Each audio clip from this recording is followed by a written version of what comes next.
तो पार्ट 1 को आप सब लोगों ने बहुत प्यार दिया। आशा करता हूँ इस पार्ट को भी आप सब लोग पसंद करेंगे। तो जैसा कि मैंने पिछली वीडियो में बताया था कि आज हम निकलने वाले हैं नैनीताल के लिए। तो कैंची धाम से नैनीताल के लिए डायरेक्ट बस जाती हैं।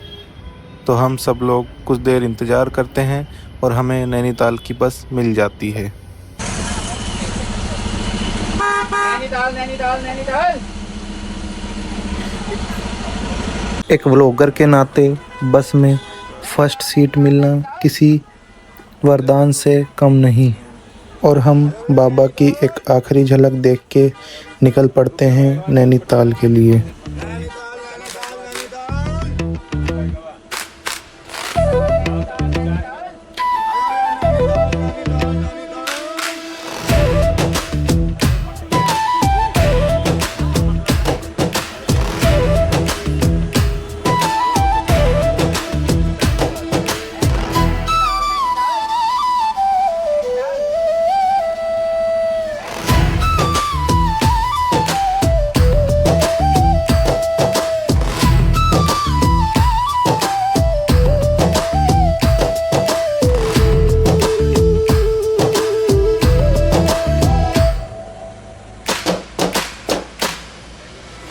कैंची धाम से नैनीताल की दूरी 19 से 20 किलोमीटर है और वहां पहुंचने में करीब 1 घंटे के ऊपर ही समय लगता है।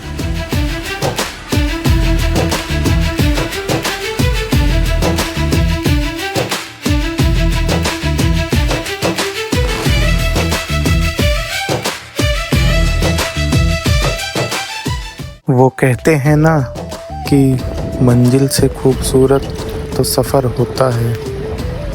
ये बात हमने पहले सिर्फ किस्सों और कहानियों में सुनी थी, और आज इसको साथ-साथ देख भी रहे हैं और महसूस भी कर रहे हैं। यहाँ के रास्तों की सकारात्मक ऊर्जा और पवित्रता आपको पल पल में ये एहसास दिलाती है कि आप देवनगरी में हैं।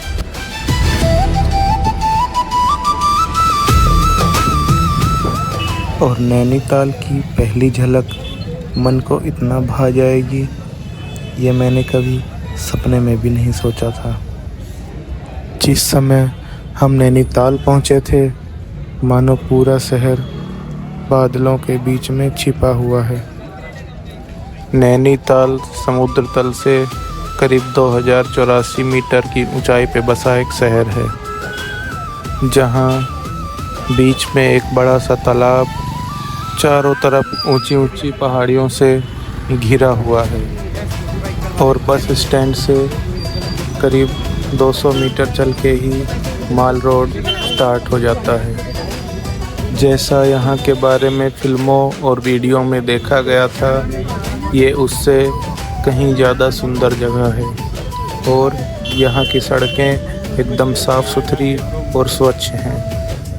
करीब आधा घंटा टहलने के बाद हमें रुकने के लिए एक होटल मिल जाता है, जिसमें हमें 6 लोगों के लिए डबल रूम मिलता है, जिसका रेट करीब 3500 रुपये एक दिन का है।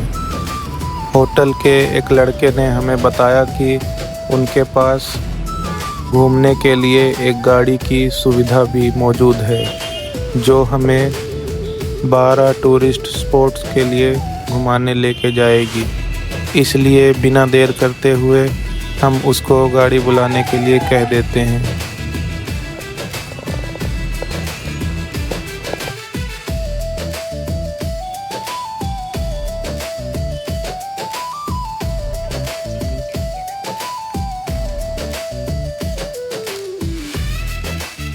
नैनीताल अपनी बोट राइड के लिए भी बहुत फेमस है। यहाँ की बोट राइडिंग करके आपको जैसे आनंद ही आ जाएगा। दूर पहाड़ों पे बने घर जैसे खिलौने से लग रहे थे। यहाँ पर पल पल में मौसम चेंज होता रहता है। कभी धूप आएगी तो कभी थोड़ी देर में बादल, तो कभी ठंडी ठंडी हवाएं चलेंगी, जिसका स्पर्श आप लोगों को स्वर्ग में होने का एहसास दिलाता है। अब जो मतलब हमारा फर्स्ट पॉइंट है ना भैया, जी भैया, वो आपका हनुमानगढ़ी है, ठीक है। जी भैया, हनुमान जी का मंदिर है, वो दिखा के। हाँ बजरंग बली चालू करो वही। हाँ हाँ। जी भैया। ये हमारे दुबे जी हैं, ये है गुरु जी पवन, इधर ये शरद फौजी, अभी मौके पे इसकी ट्रेनिंग चल रही है, इसकी ज्वाइनिंग होगी कब, जून में। पीछे दुबे जी बैठे हैं, उधर तिवारी जी बैठे हैं। अब पीछे तक गए नहीं हम। तिवारी जी हाय करो।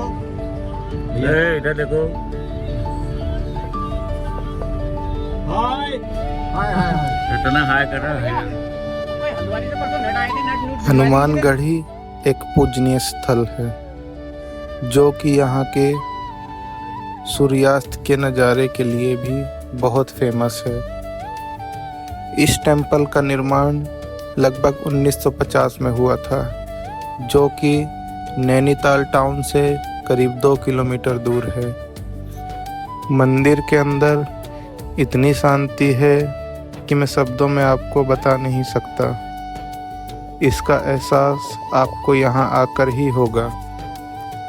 यहाँ भी अंदर कैमरा अलाउड नहीं है, इसलिए मैं आपको अंदर की फुटेज नहीं दिखा पाऊँगा।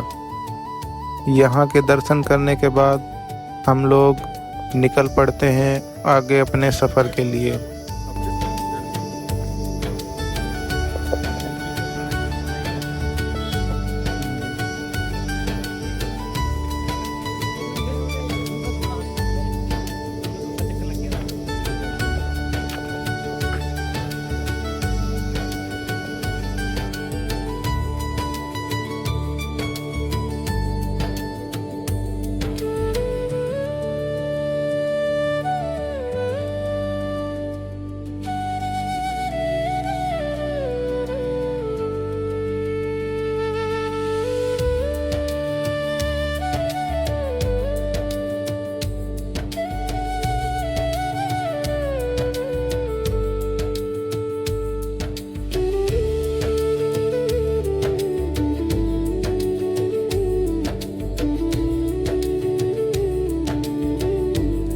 इसके बाद हमारे ड्राइवर भैया ने हमें हमारी नेक्स्ट डेस्टिनेशन के बारे में बताया, जिसका नाम है गब्बर पुल, जो कि नैनीताल से 13 किलोमीटर की दूरी पर है, पंगोट जाने वाले रास्ते।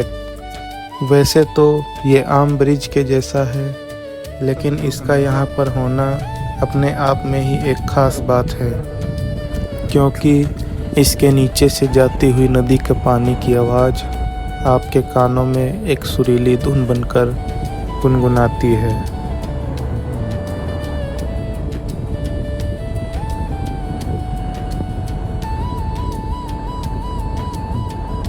और यहाँ पे थोड़ा सा फ़ोटो शूट करवाने के बाद हम लोग निकल पड़ते हैं अपनी नेक्स्ट लोकेशन की तरफ, जिसका नाम है सरिया ताल। वहाँ पर हम लोग रुककर लंच करते हैं और थोड़ी देर वहीं आराम भी करते हैं।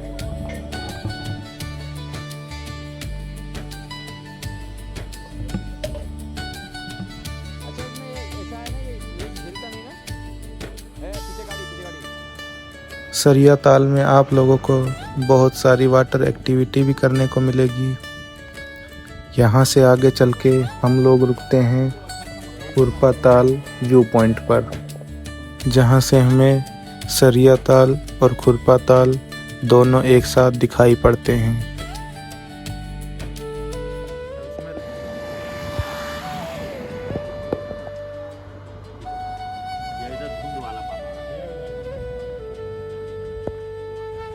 यहाँ से थोड़ा ऊपर और चलने के बाद हम पहुँचते हैं बोटेनिकल गार्डन, जहाँ हम ज़्यादा देर ना रुककर अपनी नेक्स्ट लोकेशन पर चल पड़ते हैं, जिसका नाम है सुसाइड पॉइंट।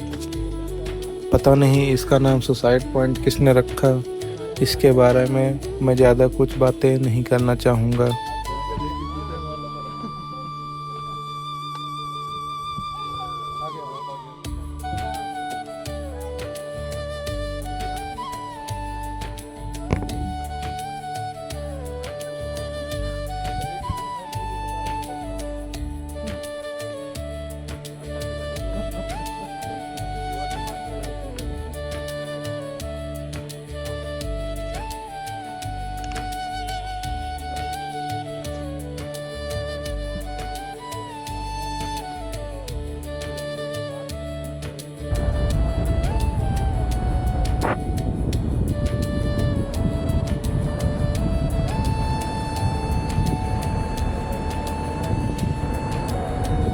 इसके बाद हम अपनी नेक्स्ट लोकेशन पर पहुंचते हैं, जिसका नाम है स्नो वैली पॉइंट,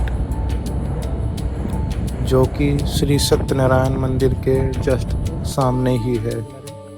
कहा जाता है कि यहाँ आप अपने लव्ड वंस का नाम अगर चिल्लाएंगे तो आपको वही आवाज़ सामने से दोबारा सुनाई देगी।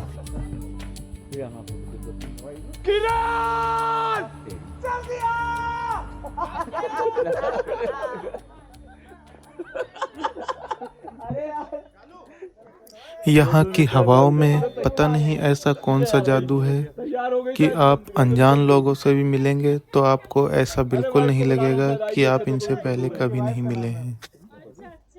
स्नो वैली नैनीताल शहर से एकदम विपरीत है। जितना वहाँ की सड़कों पे शोर है, उससे कहीं गुना ज़्यादा स्नो वैली की सड़कों पर शांति है। यह मंदिर एकदम पहाड़ी की ढलान पे बना है और पूरी तरह से वादियों से घिरा हुआ है। इस वैली को स्नो वैली इसलिए कहा जाता है कि नैनीताल के सबसे करीबी जगह में यहीं पे स्नोफॉल होता है और वो जनवरी या फरवरी के महीने में होता है।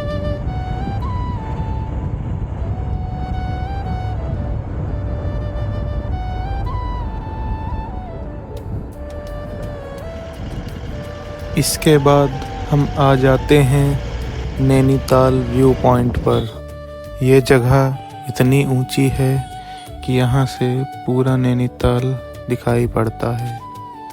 यहीं से हमें अपना होटल भी दिखाई पड़ा और नैना देवी मंदिर भी, और यहाँ से नैनी लेक एक मैंगो शेप में दिखाई पड़ता है। यहाँ से चलने के बाद हम सीधा पहुँच जाते हैं नैना देवी टेम्पल। इस मंदिर में भी कैमरा अलाउड नहीं है, इसलिए मैं आपको अंदर की वीडियोस नहीं दिखा सकता हूँ, लेकिन मेरे पास एक 360 कैमरा है जिसको मैं अंदर ले जाता हूँ और केवल एक फुटेज ही निकाल पाता हूँ। यह है ईश्वर के 12 अवतार।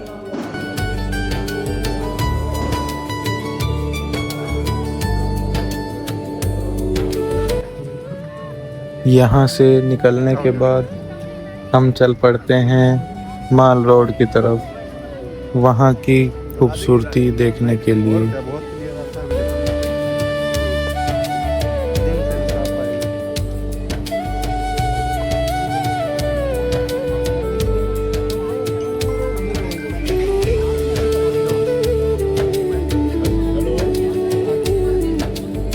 बहुत क्लियर भागे हुए।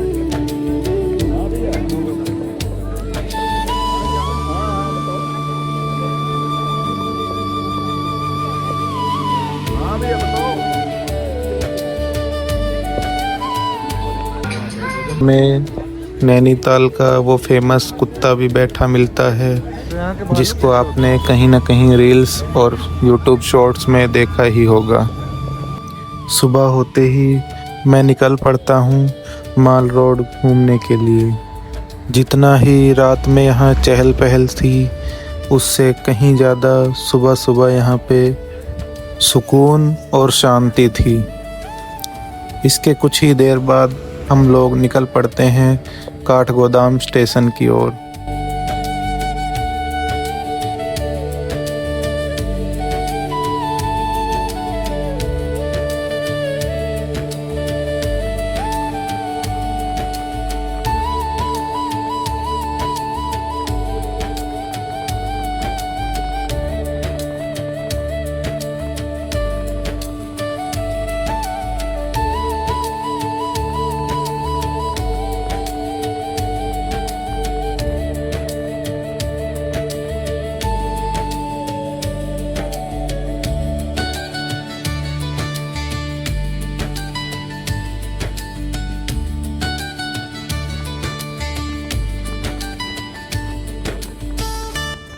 ये है इस रूट का आखिरी स्टेशन, काठगोदाम। आप चाहे भारत के किसी भी कोने से यहाँ आएं इस स्टेशन के बाद आपको बस या टैक्सी से ही आगे ट्रेवल करना पड़ेगा। इस स्टेशन से ऐसे नज़ारे दिखने के बाद इसको ट्रैक टू हेवन बोलना गलत नहीं होगा। ऐसा लगता है कि ये ट्रैक सीधे स्वर्ग के द्वार पर जा रहे हैं। मैंने भी अपने जीवन में पहले कभी आखिरी स्टेशन नहीं देखा था, तो मेरे अंदर एक क्यूरियोसिटी थी, इसलिए मैंने इस स्टेशन को लास्ट तक रिकॉर्ड किया ताकि आपको भी दिखा सकूं कि लास्ट स्टेशन कैसा दिखता होगा। ऐसे नज़ारे देखने के बाद यहाँ से जाने का मन तो बिल्कुल भी नहीं करता, लेकिन वो कहा गया है ना कि यात्रियों का कोई ठिकाना नहीं होता, उनको हमेशा चलते रहना पड़ता है। तो इसी थॉट के साथ हम लोग काठगोदाम को टाटा बाय बाय बोलकर निकल पड़ते हैं अपनी नॉर्मल ज़िंदगी की तरफ। कैमरा तो सिर्फ लिमिटेड यादें ही कैप्चर कर सकता है, पर आप अपने घर वापस जाते हैं अनलिमिटेड यादों के साथ, अपने माइंड की मेमोरी में सेव करके।